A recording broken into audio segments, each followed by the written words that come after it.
Vivemos tempos estranhos, bem estranhos, de muita covardia e vitimização, tudo embalado no manto da ciência. No fundo é pura ideologia mascarando paixões humanas, demasiado humanas, como o medo e a ambição. E é nesse clima que nos aproximamos de um Natal melancólico, imerso nesse ambiente pandêmico que prega o isolamento social. Heather McDonald, autora do livro War on Cops, publicou um excelente texto na revista The Spectator, chamado Mais Salém do que Ação de Graças. João Luiz Mauad, colunista do Instituto Liberal, destacou e traduziu alguns trechos que eu compartilho a seguir com vocês. Se o conselho privado do rei James contivesse um proto-Anthony Fauci em 1620, talvez não houvesse um feriado de ação de graças para o Fauci atual e seus pares cancelarem 4 séculos depois. A viagem transatlântica que trouxe os peregrinos de Plymouth Rock teria sido impensável sob a filosofia de segurança que agora rege a vida americana. Quase metade dos 102 ocupantes do Mayflower morreram em seu primeiro ano de ocupação em Plymouth, às vezes a uma taxa de 3 por dia. Essa taxa de mortalidade era previsível. O posto avançado anterior em Jamestown, fundado em 1607, perdeu 66 dos seus 104 colonos originais em seus primeiros 9 meses.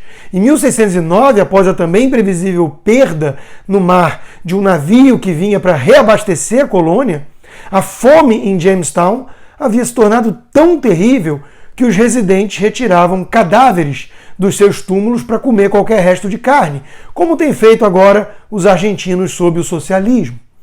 Tentar estabelecer uma nova vida no novo mundo definitivamente não era algo seguro.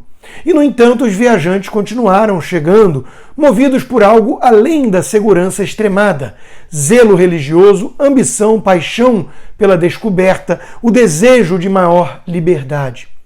Os americanos que mais tarde se espalharam pelo continente também evitaram a filosofia do fique seguro. Hoje, estamos estrangulando a sociedade americana a fim de evitar um risco de morte tão infinitesimal para a maioria dos americanos que não teria sido registrado em qualquer análise de custo-benefício possível a governar os notáveis empreendimentos americanos e atividades cotidianas durante os últimos 4 séculos. Nossos mantras atuais do Dia de Ação de Graças: fique dentro de sua bolha, fique dentro de sua casa, não viaje, não compartilhe comida, não toque em seus familiares ou amigos, fale apenas em voz baixa, zombe do espírito que criou esse país e sustenta a vida humana. Enfim, quase todos os negócios que estão sendo sacrificados no altar do medo do coronavírus são tão inocentes quanto as virgens vestais de antigamente. As autoridades de saúde pública não têm ideia do que está causando a propagação atual. Eles não têm nenhuma evidência de que as refeições em restaurantes ao ar livre ou em ambientes fechados são responsáveis.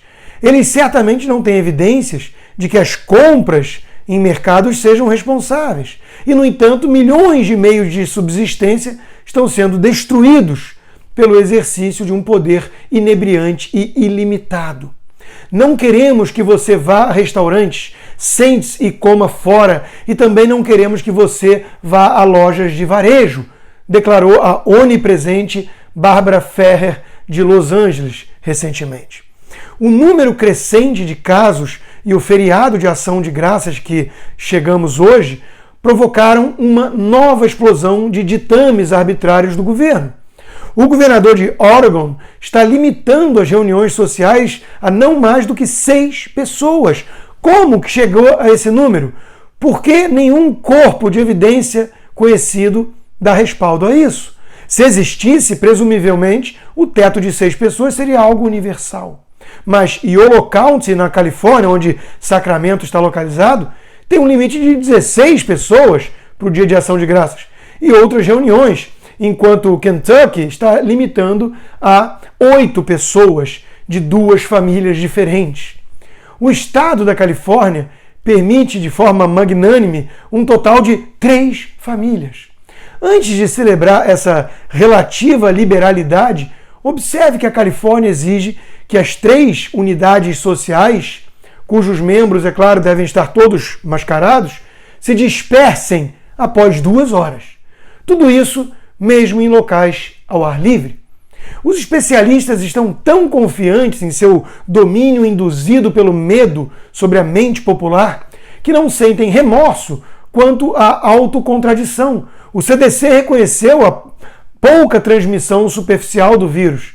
Ainda assim, recomenda que alguém, se for precipitado a ponto de comparecer a uma reunião de ação de graças fora de sua casa, deve trazer sua própria comida e utensílios para evitar tocar nos utensílios de comida do seu anfitrião.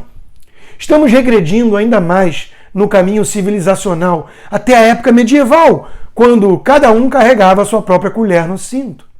Os especialistas não temem rebeliões contra as regras que destroem exatamente o que pretendem regular. Trazer sua própria refeição para o dia de ação de graças e nem mesmo compartilhá-la cancela o espírito do feriado.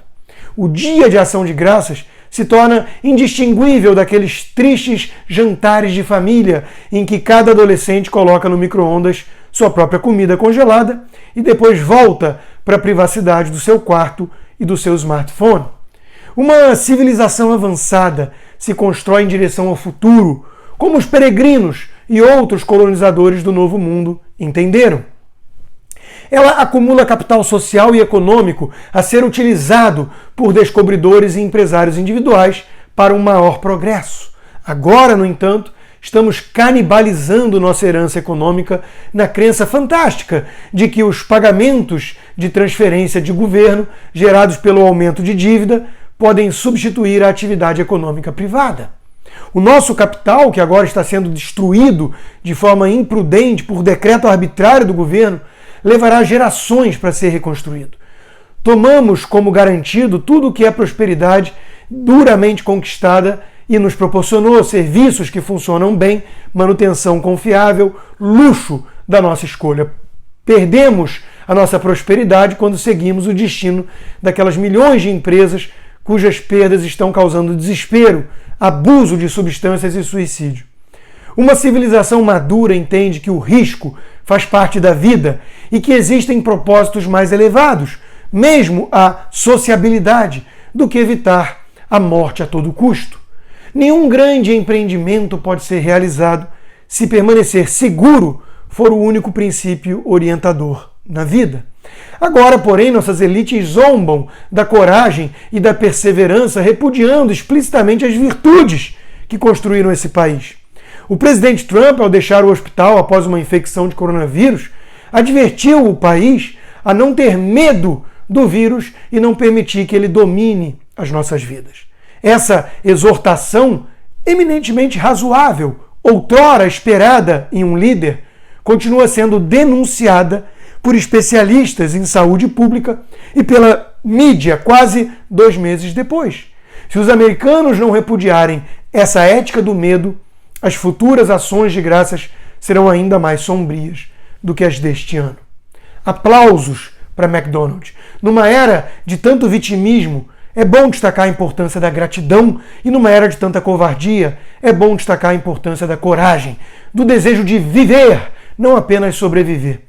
O propósito do feriado, uma das poucas datas comemorativas que parecia imune à guerra cultural nos Estados Unidos, é simplesmente agradecer e compartilhar. Não queremos nos isolar, queremos nos unir para agradecer a bênção divina que é estarmos todos vivos e numa era de muito mais prosperidade, liberdade e sim, segurança, que não estamos sabendo valorizar e preservar.